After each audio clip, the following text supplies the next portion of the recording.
There's a lot of jail people that thought very writing duration was going to and ruin allowed your him a memory. personal Shit, chef, right. all kinds Really, of ridiculous yes. things. And it Some was crazy in thoughts jail that that his in terms of reputation things that was turned good. out to be incredibly Got, beneficial, but they looked at the credibility downside of for it and having go, gone to this jail could ruin us for all. his right-wing Well, beliefs. I, And while you he know, was there, I mean, he you know wrote about his these memoir, My classes and AIs and My everything that would be Struggle, sort of in which he essentially laid out his political program. omniscient It's a of your rambling, environment, frequently and incoherent therefore that lists all of his anti-Semitic claims and his ambitions for Germany and so on. And essentially, this gave him, I would want that, but I don't want to upload it into a lot more You don't want popularity. anybody in control of it than I. giving you ads for things like thugs that were organized, maybe the so-called brown shirts, the Sturm-Abteilung, ho-ho things right now, intimidate much of the population in the various elections that were held on sale right in now. the But I think what's 1920s interesting and about 1930s, AI but is, we never see it as a gained tool the majority as opposed of the to vote with his actually Nazi pretty party. soon Here it you will can see be a colleague, the elections of and pretty soon 1928 it will only be had an entity 6% of the popular vote. Actually, we quite a already bit see it more in talking about 1930 people and saying, well, does AI 1932 have as the consciousness? primary approach Right? to really Whether it has conscious in terms in of March 1933, consciousnly garnered that some people think about as 33%, with a lot of dirty tricks, but ultimately, opposed to when you thinking look at the comparison like with the other parties, you can see is the almost irrelevant communists to me. lost quite a bit in that I'm last looking for a election. partner The Social Democratic that I Party, can the second interact largest, with only and had work with. 20% of the vote. So in whether it's the, conscious or not, or whether it acts like it's coalition-style conscious, doesn't government matter that so much to was me prominent as in to many whether or European not countries at the time. I can Hitler use was it and given work the with it, opportunity and it as can. the leader of the I'm an largest single introvert, party, as the it turns plurality, I would love to talk to you endlessly about just what it is that I'm interested in, proceeded as early opposed to having on to deal with small talk at a party. identify Jews with the so-called Nuremberg law that When clearly you think identified them about by the racial evolution of this characteristics. stuff, That is how much one of the blood things that was kind in of them freaks as me out measured is by it their seems like grandparents, integration is our creating only a option for very survival. racist And society what we're that looking was at right now, dependent for we all see kinds just a of normal advancement in biological various person like you or careers I and in without public any sort of services like electronic education and interface so that's on, permanently on part whether of or us. not one was I think free of that any is taint of going Jewish to be blood. as weird Jews as were someone removed today from who civil doesn't have a cell service, phone. from the courts, And I think from that's a really education, funny. And the cell phone is a like whole the best series now. of Like Elon measures Musk said, in we're place cyborgs. to Just carry it with gradually you. push them out And of eventually, society. it'll be This the more culminated necessary. in Yeah, a this is dramatic super inefficient to be actually the have largest to go attack look of its things up kind, and use your thumbs. this 1938. It's just going, and even talking to it, asking a question and waiting for the response. That's inefficient in comparison to a human neural interface that allows you to instantaneously access large language models like that. Not only that, but then why do we have 100 different languages do we have? I don't even know. Thousands? They had better get I don't know. dialect. It was. How about one many universal language that everybody with a chip gets? And a large number of them did. Boy, do we have a soup of ideas. And no problem with language barriers, no problem with cultural barriers. But then do you have a problem with the edge of who you are versus who the other person is? I don't think that. I think that goes away. I think that goes away, and we become a hive mind. I think that's I think that's ultimately the evolution of human beings. And look, I know you've done a lot of work with UAPs and the like, and I think you've done some really fantastic work, and you're very objective in your analysis of what this whole situation is. When I look at artificial intelligence and I look at this thing that's clearly taking place right now, and I see what human beings are like in comparison to what they used to be like, and especially like ancient hominids, the alien archetype, this thing that everybody sees supposedly, or one of the many different ones, that kind of looks like what we seem to be going in the direction of being. Right. Yeah, I mean, one of the reasons why I find it so odd.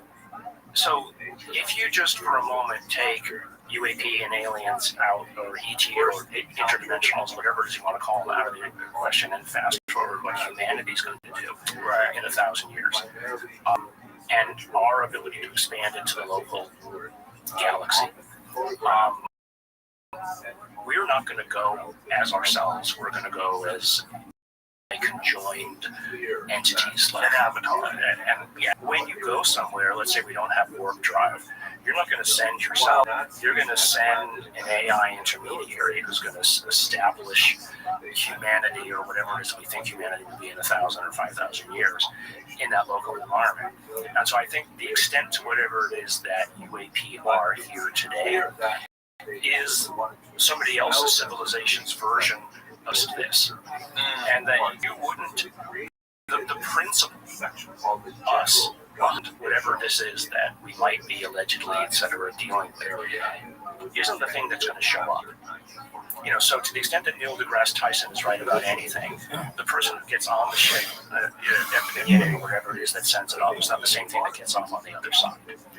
But you're going to send missionaries or intermediaries or probes or whatever, and that if you're going to interact with the locals, you're going to make something that looks more or less like the locals, rather than something that whatever it was that you were a million years ago.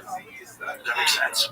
Right. I get what you're saying. So you make something that looks like the locals so that they're more likely to accept that it's a real thing. That's a real thing, but you're not going to make something that looks like a human, because then you'd mistake it as a human. Right. But you might make something that looks more or less enough like a human, but enough like an alien that you're going to recognize it as an alien. And again, I'm just speculating. So the Daily Mail don't say, put it out tomorrow. Oh, they're going to do it anyway. They're going to do it anyway. Some of the stuff that I'm seeing is supposed to be quoted saying is ridiculous, but yeah, they got me too. They get everybody. It's the nature. But how do you even get involved in this? Let's bring it to that. Like, so what was your initial introduction to this? Did you have any interest in the idea of UAPs or UFOs? I think I had a general, and so once YouTube started becoming a thing, and you're clicking around, and I was like, oh, UFOs, that's kind of cool. I read nothing but sci-fi. I'm pathetically narrow in that sense. And so I followed, I followed the usual kinds of things that you would see on the early days of YouTube. And I came across this thing called the Atacama mummy. That little mummy that was claimed to be an alien. Is this the Peruvian one? Yes, it was Chilean. Okay, so this is the original one. Long. Okay. Yes. Which they call Jewish Council. And the Jewish Council ended up becoming kind of like the go-between of the Nazi demands on the Jewish population right up until the ultimate destruction of itself. Some of those leaders were really quite heroic in their attempts to protect the Jews. As Chernev is shown here, who was the leader of Mizraim in Warsaw, he left behind a diary in which he meticulously related the weather and a lot of his personal concerns. He was very worried about the fate of his son and so on. But he describes in excruciating detail the slowly pressing fist that Nazis held around the Jewish population, and the way in which he tried to appease them without inflicting too much harm on the people as a whole. Ultimately, by 1942, when it was clear that the Nazis intended to destroy the entire population, he committed suicide by swallowing his son. Other Unilat leaders, such as Chaim Kowalski, however, were widely regarded by the Jewish population as villains who sought to aggrandize themselves on the cost of the suffering of the larger population. Here is some currency printed in the Litzmannstadt ghetto by Kowalski himself, which portrayed him as some kind of like redemptionist, messianic-like figure who was frequently derided in the local population as the king for the way in which he ordered the population. It seems that the Nazis had not clearly articulated what they even wanted to do with these ghettos. In some places, like which was run by Kowalski, it seems that the model was reductionist, meaning that there was a purpose for having the Jews in these ghettos that was somehow related to their utility for the war effort, and which was a major textile center. Jews there were put to work creating, uniforms for Nazi soldiers and linemen and things like that. And so having a work permit was essentially a lifeline for the Jewish religion. Somehow the ghetto sort of made sense as a type of center for staying labor. On the other hand, other ghettos like Warsaw, where Adam Chernev was active, seemed to be nutritionist in nature. The whole point of the ghetto was simply to starve to death, and very few provisions were provided to them, the Jews were reduced to either dying of starvation or typhus or of being shot, particularly children, for attempting to smuggle in goods from outside the walls. Order was maintained, or a semblance of order was maintained in the ghetto by the so-called Jewish police. Were set up by the Iraqi created by the local population for their enforcement of Nazi objectives. There's a tremendous amount to say about the nature of life in the ghetto since the beginning of the war in 1939 through the dissolution of the ghettos in 1942. The primary characteristic of the ghetto experience was that of starvation and privation, mass death. But there was also some heroic internal activities, such as the war saw the creation of underground medical schools, theatrical performances, lending libraries, the incredible array of activity that the Jews engaged in the ghetto to try and return semblance of normalcy to their existence even under these imaginary conditions. Also, unfortunately, very active black market and even activities like nightclubs and so on. A tremendous amount of gambling, prostitution, organized crime happening in the ghetto as certain individuals took advantage of the suffering of the population as a whole. Ultimately, nothing would matter because all of these ghettos, whether they were productionists, whether they were nutritionists, whether they strove to meet the needs of the Nazis or the demands of the Nazis, I should say, or whether they tried to resist, they were all destined for destruction. There were notable episodes of resistance in the ghettos. Perhaps the most famous is that Warsaw Ghetto resistance, the uprising of April of 1943. Just by that date, however, you get a sense of the fact that the resistance happened to quite late. The ghetto was largely empty of its Jews in the summer of 1942, and it was only a small remnant that chose to heroically, albeit symbolically, on the other hand, there are other ways of looking at resistance in the ghetto that affirm life without necessarily taking up the Nazis.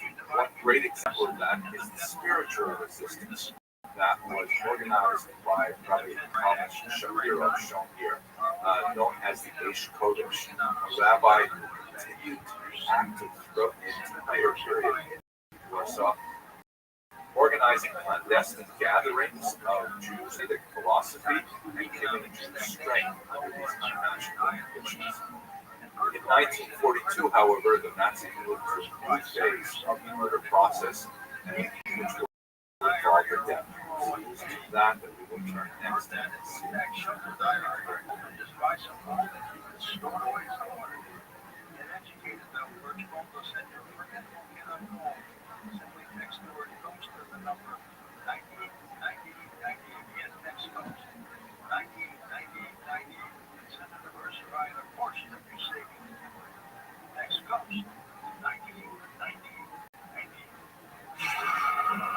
Hello, fellow students of Jewish history. Welcome to another lecture in the Jewish History Lab series. We are now continuing our discussion. These lectures are intended for educational purposes only. One of the historiographic challenges of studying the Holocaust is what is it that we mean when we're speaking about the Holocaust? Are we talking about the overall period of persecution that the Jews suffered through, as well as other peoples, during the reign of terror of Adolf Hitler? That could easily take us back into the early 30s. Or are we speaking about something more narrowly focused, like the persecutions that came along with the invasion of Poland in September 1939? That's also quite a reasonable possibility. But the Holocaust and World War II are overlapping and not identical phenomena. Coming to the core of the events which we associate with the Holocaust, two major periods of Nazi activity: the period of the Einsatzgruppen and the period of the death camps. This is the era in which the Nazis enacted actual mass murders as opposed to the horrific conditions that were endured by Jews during the period of the ghettos. So let us look at those two moments in particular. We recall that one of the prerequisites of the beginning of hostilities in September 1939 of a non-aggression pact between the Soviet Union and the Third Reich, which allowed both Stalin and Hitler to invade Poland and the Baltic states and simply divide up the territory between them. That meant that a significant number of Jews found themselves inside the Soviet orbit between 1939 and 1941. I have a longer lecture on that topic specifically in a different series, the Holocaust, for a longer discussion of what happened there. But basically, Jews there, like the surrounding people, were subjected to rapid communization, collectivization of farms, arrest of intelligentsia, and so on. The Holocaust per se really begins, in my humble opinion, with the end of that Soviet period on June 22nd, 1941, with the launch of Operation Barbarossa, which was the Third Reich's double crossing of the Soviet Union, abrogating that non-aggression pact as Hitler surprised Stalin with a massive, rapid advance into Soviet territory. Now, why that is specifically connected to the Holocaust is because behind the Wehrmacht troops, that were sent in to defeat the Soviet Union, Hitler sent 4 mobile killing squads called Einsatzgruppen.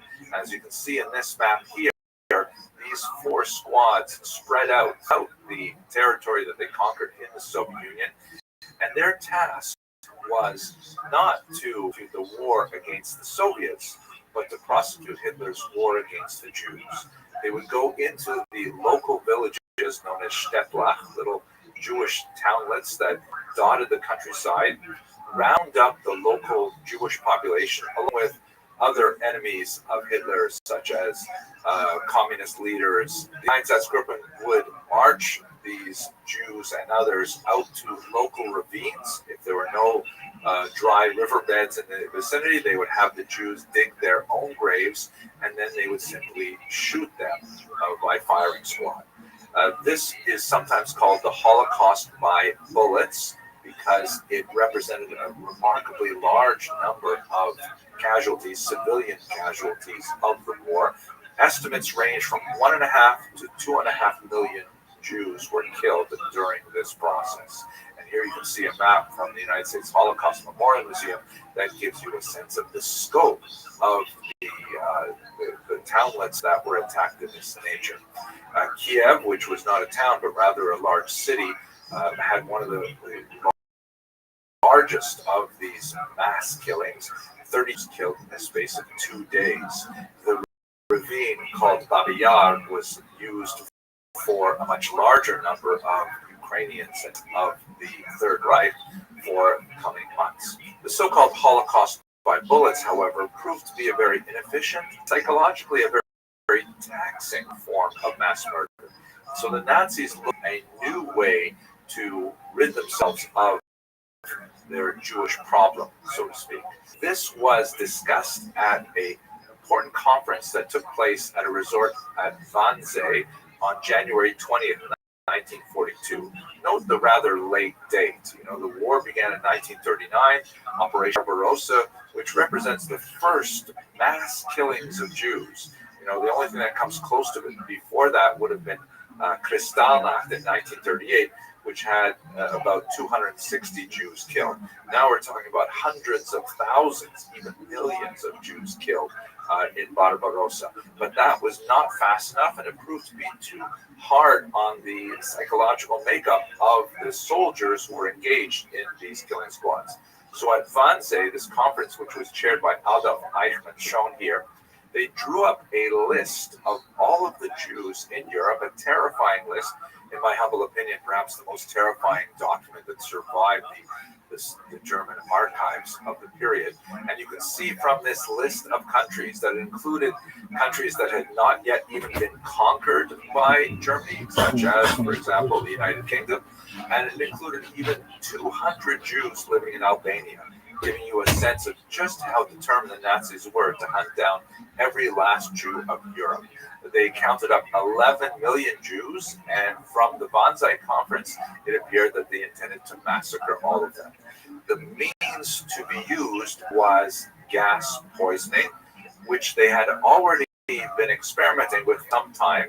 Chelmno was one of the regions where a gas chamber was constructed in order to see if they could, and in fact, the Nazis committed themselves to do so at that conference. Here is a map that shows you the 6 so-called extermination camps. I personally don't like that term.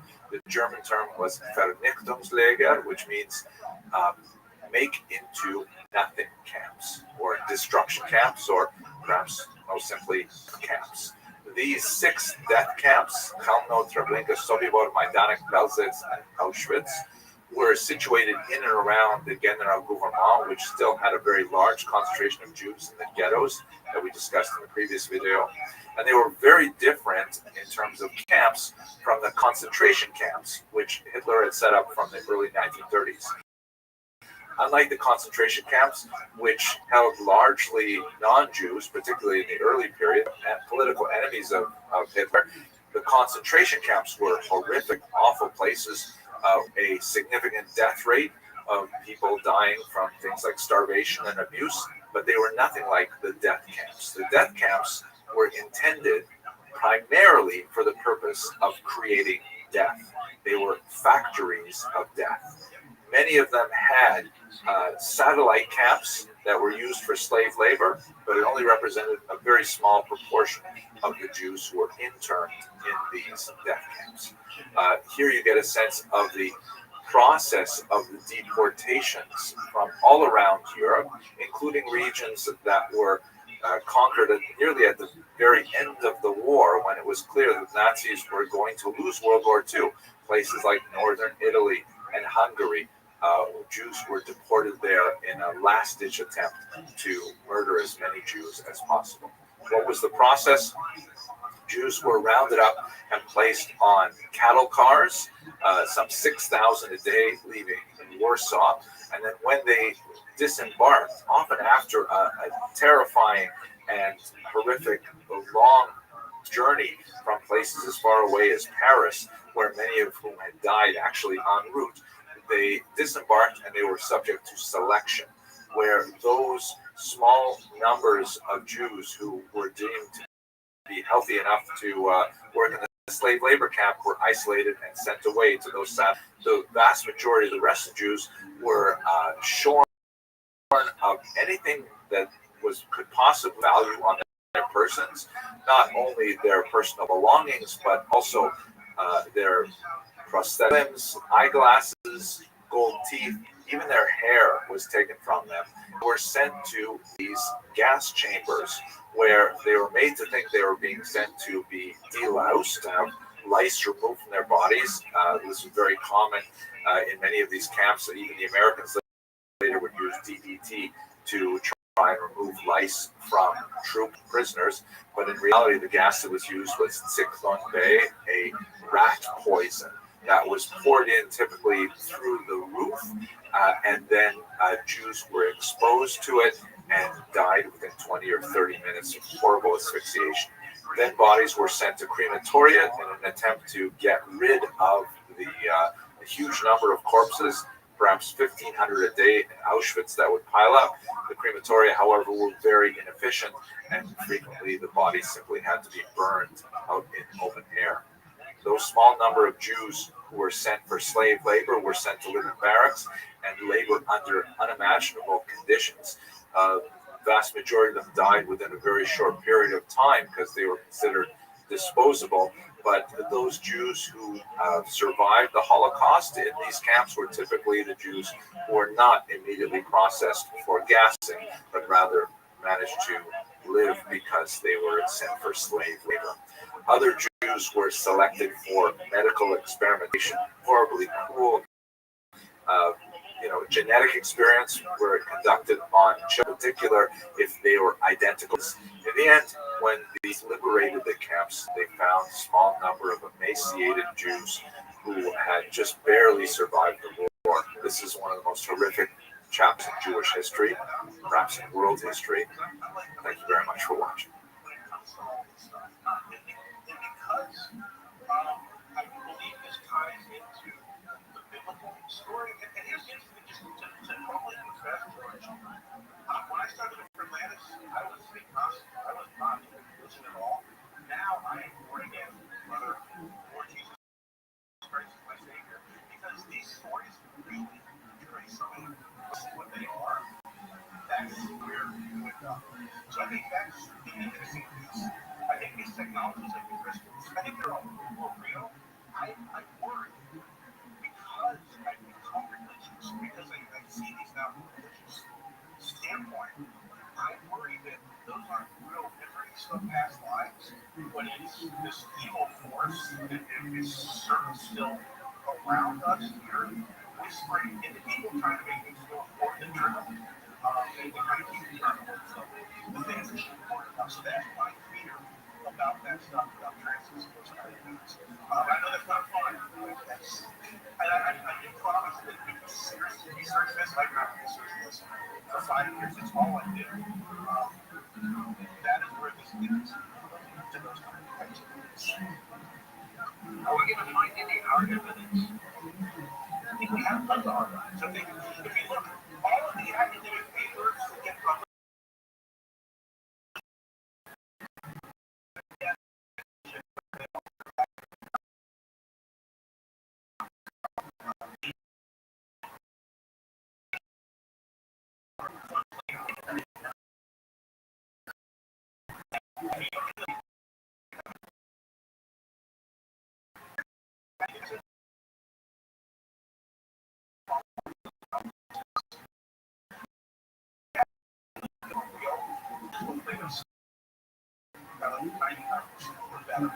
and there's a source which you hear where he's discussing the plane. This is pretty. He's discussing the plane. He says it's now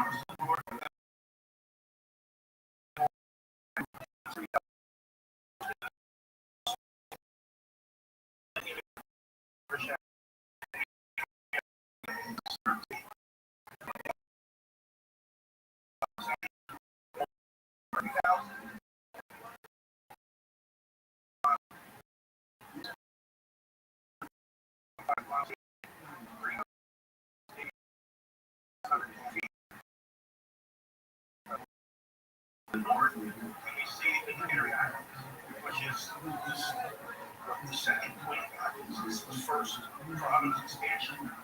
And it makes total geographic sense. I'm looking at it. I cannot like it. You can argue, you can admit different ways of interpreting the data, but this way of interpreting it is just as valid as it. And this way of interpreting it has the advantage of magic, geography, how we can see specific. You don't have to change like them. Where any instruments, or change time for this to work. It is going to, because there's a lot of fight over. But all of this convergence at the temple of Eden, it's science. That's where the story came from, the things we played. And that interesting, a very significant biblical tie to Genesis and Enoch, if you accept the fertility goddess, which is if you look around 300 BC in the Mediterranean basin, all of a sudden, fertility goddess cults exploded all over basically actually a circle. GMUC just south of Crete. I don't have this in the book, but people want to have some fun. It will actually 35 longitude, 24.3. Simple numbers, and you'll see a huge sunken, basically city in the sea. That's in the Mediterranean basin. When it flooded, his fertility goddess close. And the one that we inside this was the most important city, the most important religious center in pre-Egyptian dynastic civilization. I mean, this was the hub of everything. And that's where the story of Atlantis got put on television, which makes complete sense if my theory is right. And this is really a case study in one shot, and which the details of what's going on in just seconds, because that simple location on the West Nile, and the fertility gap is cold. The fact that the soil Atlantis shows up there is impossible unless it's related to these other stories that come first directly to that area. David, how do you think Plato got the information that he got right from the Plato? Yeah, I really have a grandfather went and they went to the temple with Science and wrote it down and scroll. There's actually a chain of custody. I don't have those in front of me. It's in the book. There's a detailed chain of custody. It wasn't in orphanage like it said. Plato is very specific. It says very poor family. Had this stuff written down so long and written down. There's a grandbook that's verified. And that's what this is to be adoptions. So long down to the priests, wrote it down to a physical scroll, and they're having the simultaneous conversation with the Critias constitution. They talk about chain of custody for the scroll, and then afterwards, because then it's the Senate Cranbrook goes back, it verifies to make sure that the information that Plato wrote in the dialogue is in fact was at the Science meeting says it was. So it's a verified chain of custody, and it was literally chiseled into the walls of this temple. Boy, if they only had social networking in those days, huh, David? Yeah, maybe that's why they have this story. I'm convinced that's the biggest evil there is on the planet. So, man, I bet they didn't have some. Their own little way, right? In their own little way. And look, the play catalyst is spread the name, right? Yeah, 25 books on Atlantis. 25 books on biblical chronology. Because what I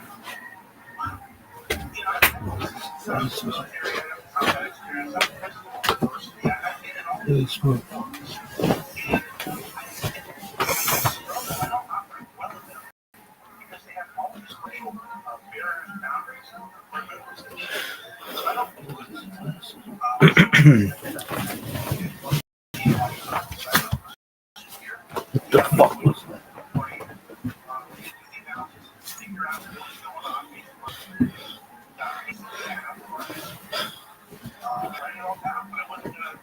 This one.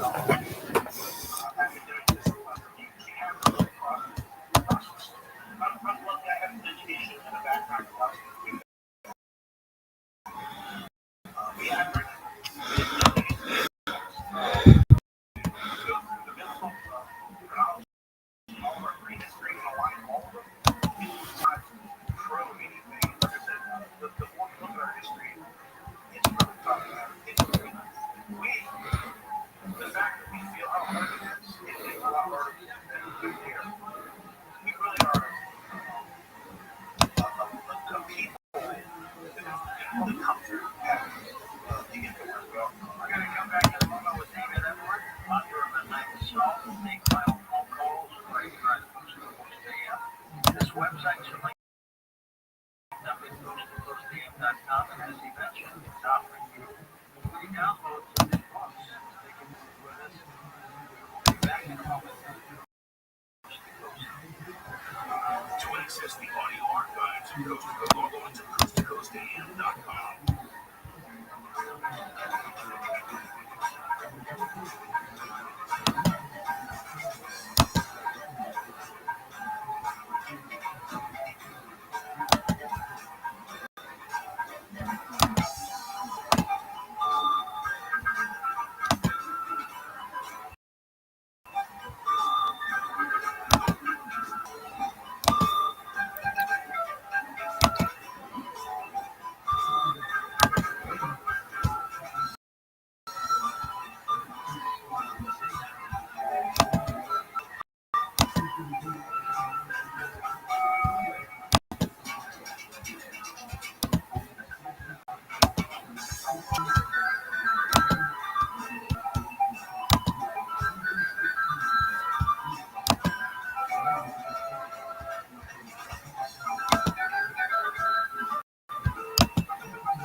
official NFL podcast network. Stations that bring the games live. This is 24/7 coverage of everything all about football. It all starts now. The iHeartRadio app. Search NFL. Dive in.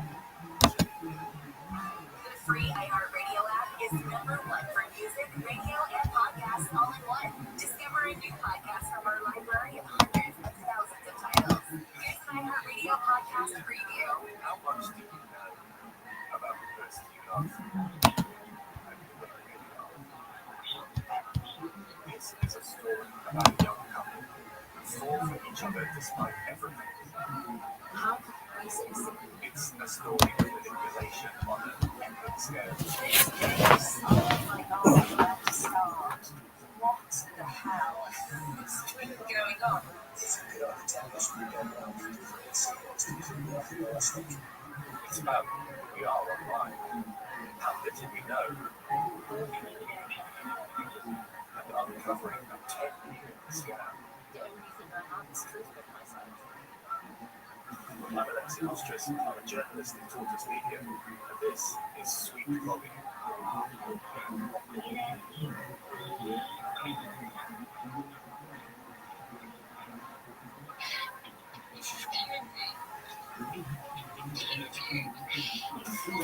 Follow this podcast for free on the iHeartRadio app. #1 for music, radio, and podcasts, all in one app. iHeart is America's #1 podcast network. Free iHeart app for podcasts started in September 1979. Virginia's top prison band, Educator, is about to attempt the impossible, recording their debut album behind bars in just 5 hours.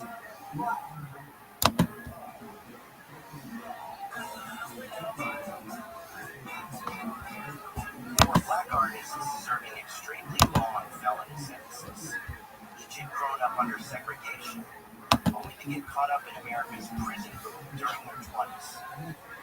I'm Jamie Petrus, music and culture writer. For the past 5 years, I've been talking to the band's 3 surviving members, Jamal Jahanoubi, Neil Cade, and Harry Cupcake Cole. Put it this way, we need a penal system. People come in and stand around the floor and sweat and pull off him just like it pulled off of us, just to hear us play. They're out of prison now and in their 70s. Their past is behind them, but they also have some unfinished business.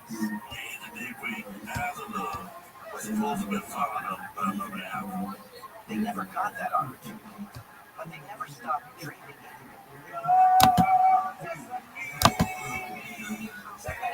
Listen to Soul Incarcerated on the iHeartRadio app. Listen on America's #1 podcast network, iHeart. Open your free iHeart app and listen now.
501-4721. To talk toll-free from East Rockies, call 800-825-5033. From West Rockies, toll-free, call 800-618-8255. St. George, Texas, anytime at 1-828-298-6521. From the city of Angels, this is Coast to Coast Media with George Newry.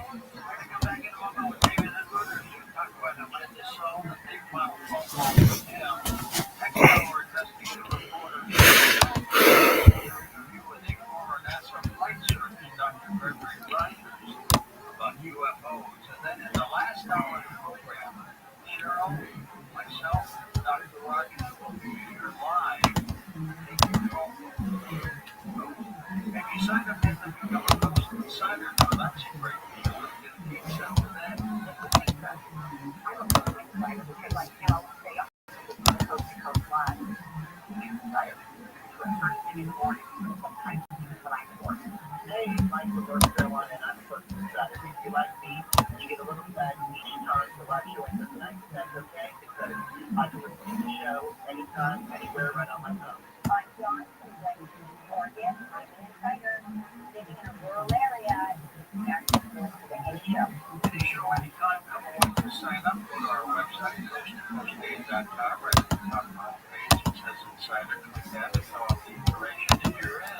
The other way is to go to the App Store. Look for the Coast to Coast AM app. It's free. Put it on your phone. Through the app, you can sign up as well. If you're in Canada, come on board and sign up to be an insider. That is something you do that.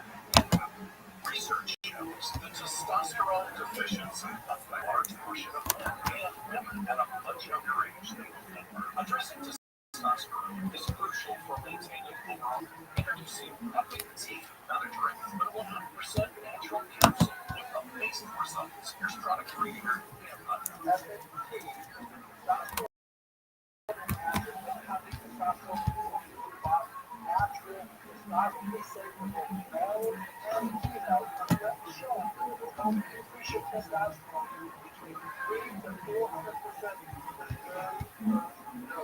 Wow, that's amazing. What kind of changes are you seeing?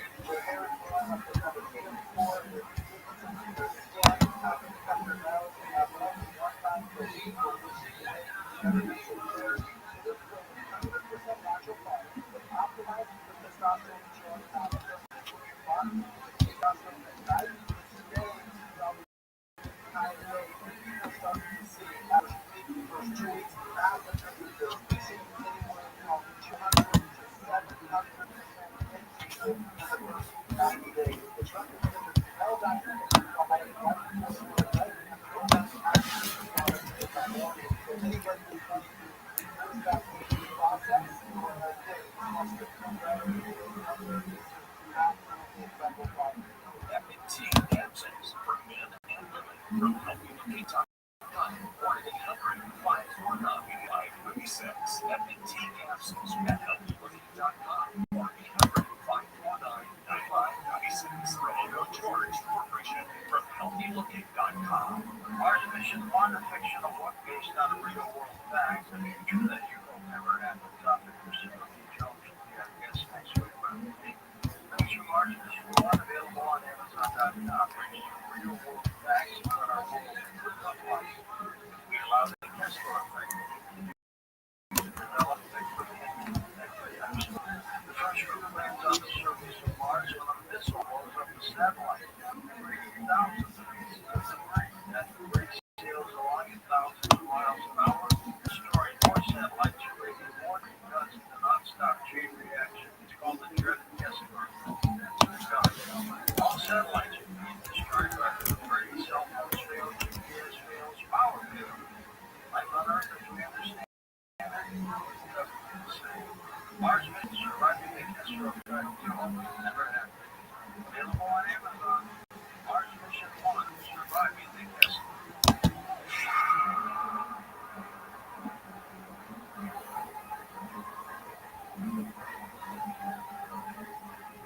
Struggling to sleep in the summer heat, tossing and turning and constantly taking out the covers? You're not alone. It's tough to get a good night's rest when the heat won't let you unwind. That's where Cozier comes in. I'm Tyler, founder and co-singer. We designed our bamboo bedding to keep you cool no matter how hot the temperature rises. Our best-selling bamboo sheets are crafted from breathable, moisture-making fabric that adjusts to your body temperature. So cool, dry, and comfortable all night long. No more sweaty nights or restless sleep. Hot nights, humid mornings. Cozy covered. Experience the difference with a 100-night sleep trial. 10-year warranty on all bedding products.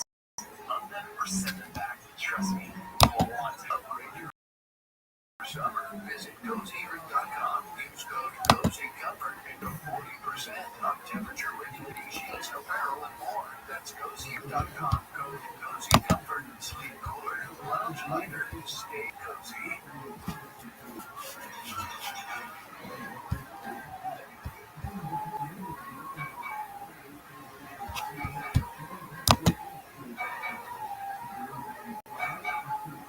Back we are with your story here, David. That's what we talk about Atlantis. David, in your opinion, how deep is the ocean where Atlantis went down? If we talk about the capital, I think it's 1,700 feet above sea level, western Canada. About sea level, about 400 feet lower. So all of the civilization, all its structure is 400 feet just off the shore. But anyway, finding constantly there's one here, Malta. There's a monolith down there that is 400 feet below the current sea level. It's just they might never go back to the phone. It's supposed to have in Texas. Welcome to the show. Hey, Deb.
Structure, or do we need the entire maritime civilization?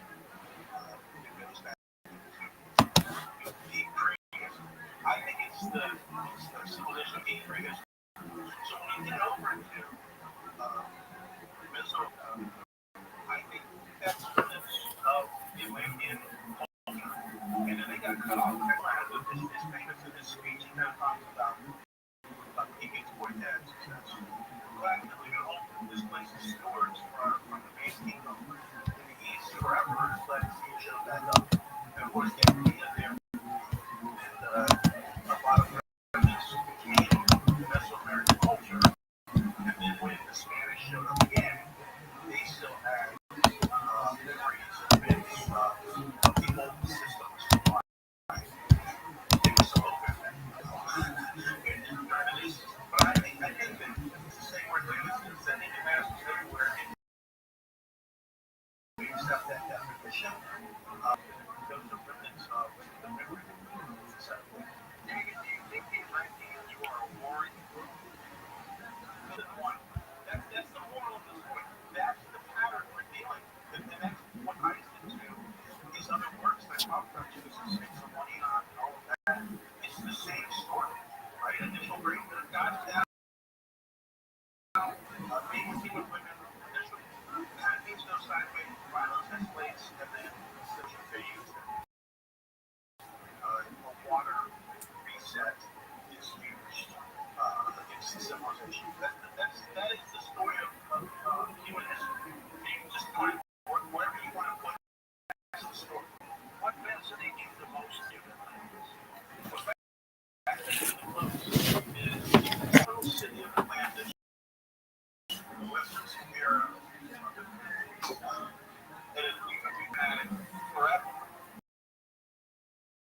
Hello, fellow students of Jewish history. Welcome to another lab series.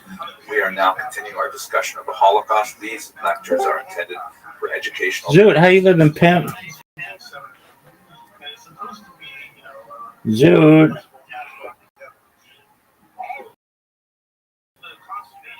Zoot, how are you? I'm getting text messages today. This application, and it got really annoying that I actually ended up fucking finishing my McDonald's application because I don't want to get text messages. Good job, man. Dude, I was reading, this was interesting, on the McDonald's subreddit there, but I do find the company to be part of America, and thus I follow it pretty closely as to, like, I don't know, I like the drama of, like, what goes on there, and you learn a lot about corporate America from that subreddit and the Walmart subreddit and, like, these large company subreddits. All right, so on the McDonald's employees one, there was a guy who was like 34 years old, in Australia at McDonald's, and said that they loved it, and they couldn't believe how much they loved it. They said, you know, some of it's mindless, but some of it's really. And then somebody else came in from the from Australia who also said that they loved it, and thought, you know, if these guys are like 34 loving it, then that's something that, you know, Zoot probably could do and probably would enjoy it too. I'm not guaranteeing it. But all right, so good job. How long have they been working? Oh, and the other one I think was 2 years. So that was just something. All right, big dog. Are you ready? To lose it. Dungeon, unless you want to read. Do you want to read Dungeon? Yeah. Okay, Sure. you send me an invitation then. Okay. It's the one we play the least. Probably true. I mean, we played match once with the least, and now we enjoy that. We love that game.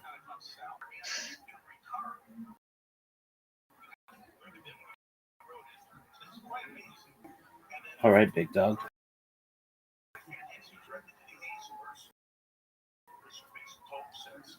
Okay.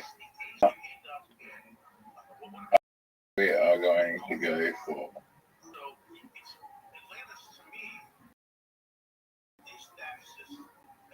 Hmm. 3 seconds. The Dude. dreaming seas.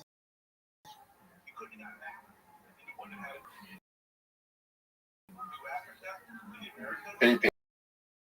Dude.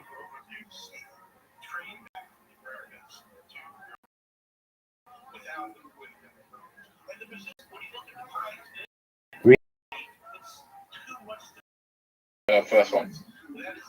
No. Trading companies like guys learning to extract the water, batten down the hatches. With the weather this bad, your group rushes to secure the hatches. What do we do?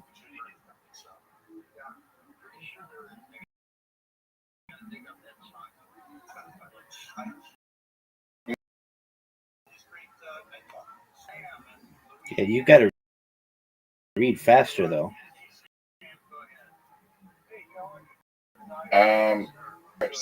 Pirates suddenly appear on the decks, startling everyone. Captain yells, "Engage!"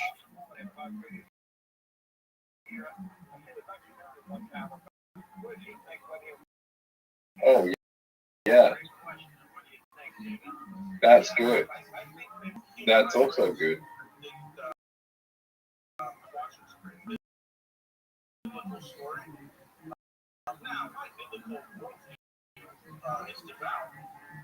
What is still hounded by light.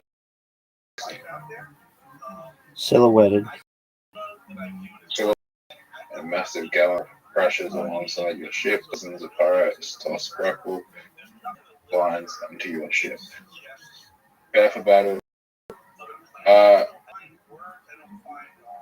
Cast breakwater.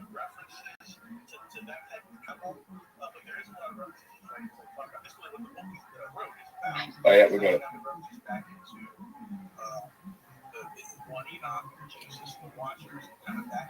You're not reading. You fill gills. Yep.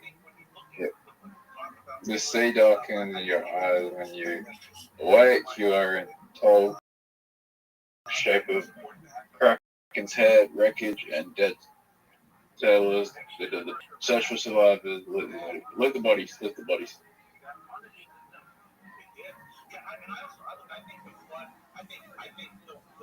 Okay, that's good.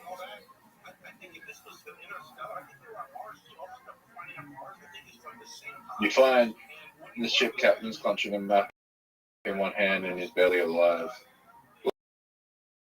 Lying on the ground, run through with arrows, is the captain with the captain.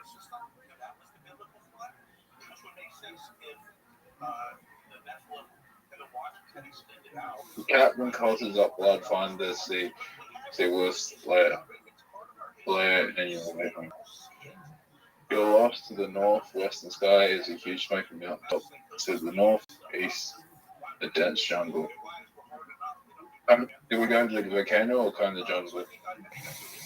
Jungle. Last time we went to the volcano, we got fucked. Right. Last time we chose the volcano, we got fucked. Right. You're not reading. After a good amount of walking through you need to read faster. You advance towards the huts, but you see no one suddenly pops, tries to lizardmen surround you. Do we challenge the leader or intimidate or stand off? Challenge him, dog. Let's go challenge the leader. Lizardman is impressed by your brave bravado. Suddenly, a monstrous roar comes from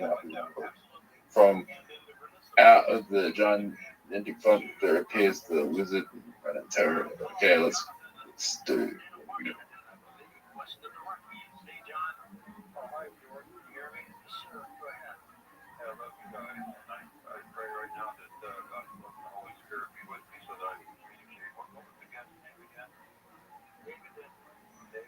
That's really good.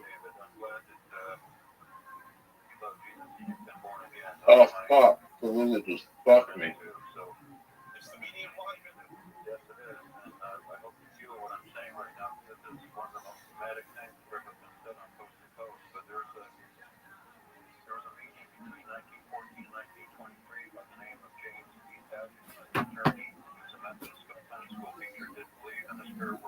I'm gonna shoot back the lizard. Oh, I missed.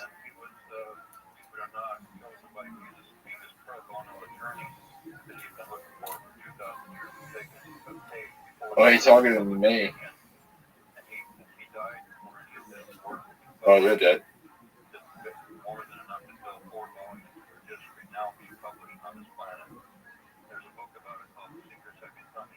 You think I can win? It'll be interesting.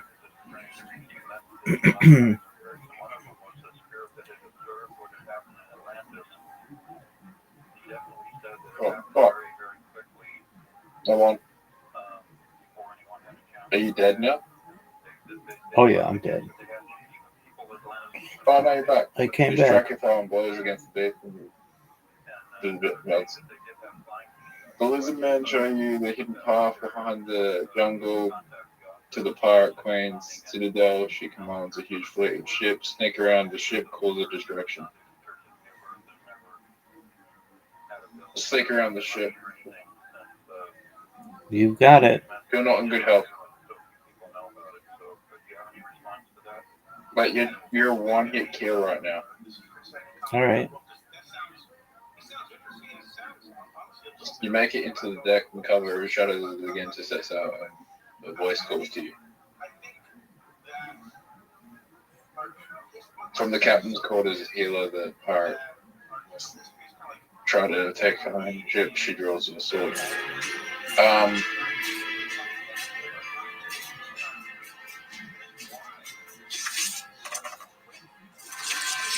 fuck. That's not good.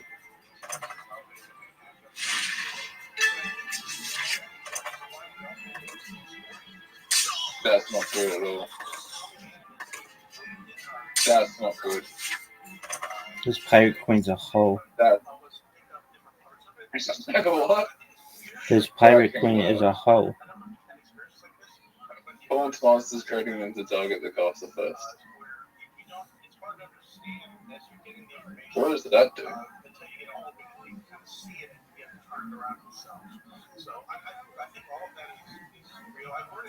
Fail. Oh, fuck. Backstab. I'm dead. It's over. The cunning queen cuts you two ribbons of first battle. That game's awful. We're gonna win. We need Raza. Can you play with that many people?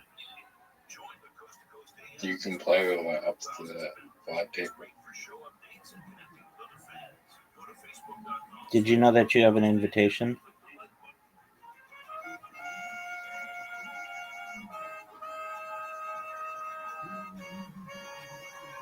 Do you know that we're going to shoot the same much monsters and it's going to be boring as fuck? What'd you say? We keep on choosing the same monsters. That's okay. To be fair, they are the best monsters. I think so.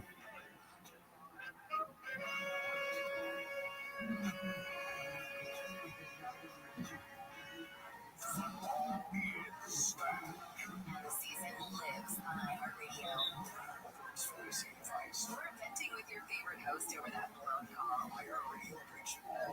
The official NFL podcast network. So I go to my best friend's house today. Okay. Are you excited? And I went to my best friend's house today, okay? And there was a girl that I actually been on a date with before that met her through me. So he met her through me. Okay. And she's staying there. And then she was like telling she's there because she's like got nowhere else to go. She's diagnosed ADHD, diagnosed autistic, diagnosed BPD. But what's BPD? I feel like I know. Borderline personality disorder.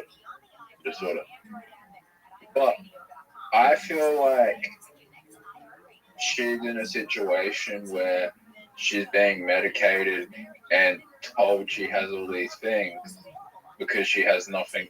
She has no other options. Just like you. Like she's being told that she has all these things, but in reality, I met her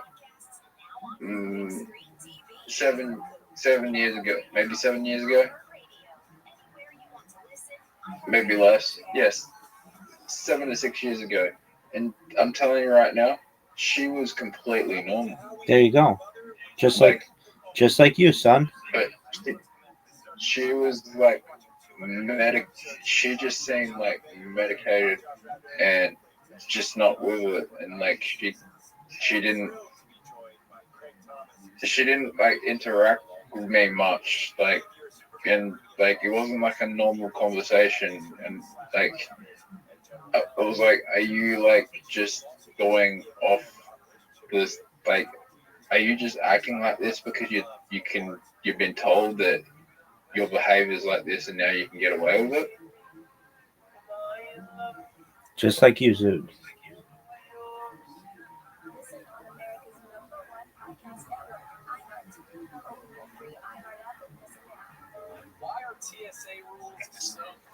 You met someone who's got the same issue that you do. Yeah. And then it hit me. It hit me all at once, right? It hit me. I don't think either of us have the issue. I feel like we've been told we have these issues and we're acting out because it's an excuse to solve it. We're looking for excuses to solve up the blame. Precisely. You're exactly right.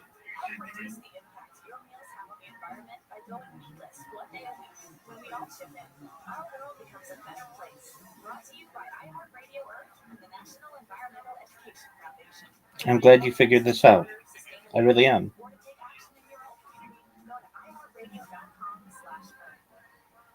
Unfortunately, she's heavily medicated and she can't figure it out. And she's just doing everything that she's told to do.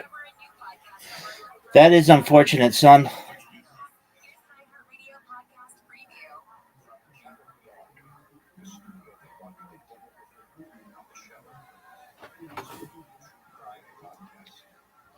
If you could only pick one match monster to have, which one would it be?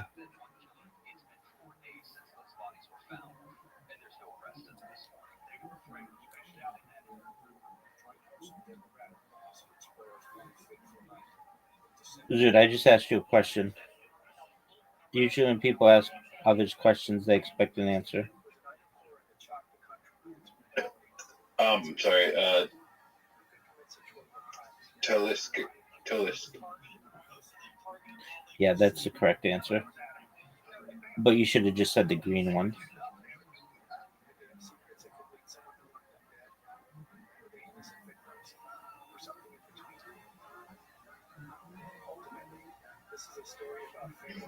Well, the green one of all would be better. Yeah. But you know what I mean.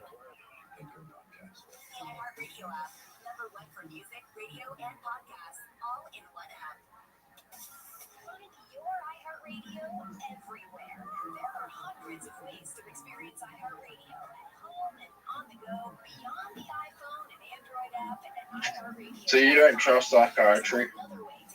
No, I didn't say that. But I don't really have that much confidence in modern medicine in a lot of ways.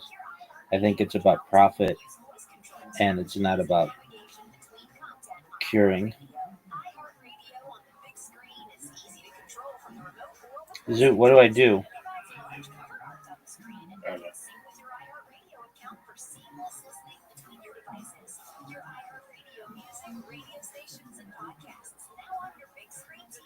I mean, just in the United States, so long as the American Cancer Society has is worth billions of dollars, they don't want to find a cure for cancer.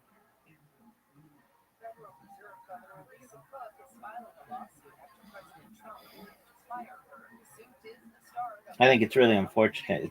It's a dirty game. Well, yeah, here's the thing.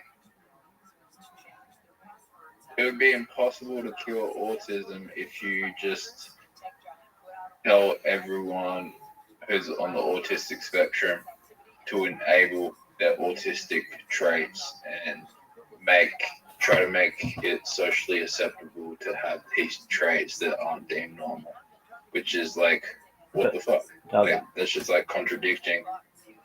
It's like one of the it's so weird. You get what I'm saying? I don't know what autism is, so not really.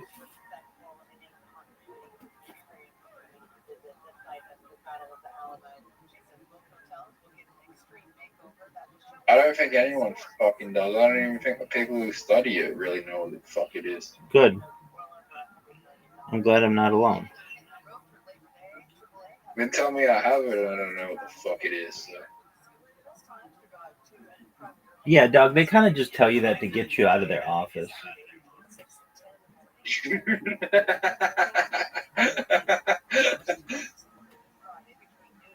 What do you mean? I mean, like, if you went to them, they basically, everyone who comes into their office, they either tell them they have autism or they don't have autism. They don't say, well, you might have something different. because they don't have that. The second that in their medical journals there's something new, let's call it super autism, then they'll be like, oh, everybody's got super autism. They're just being told what they're being fed.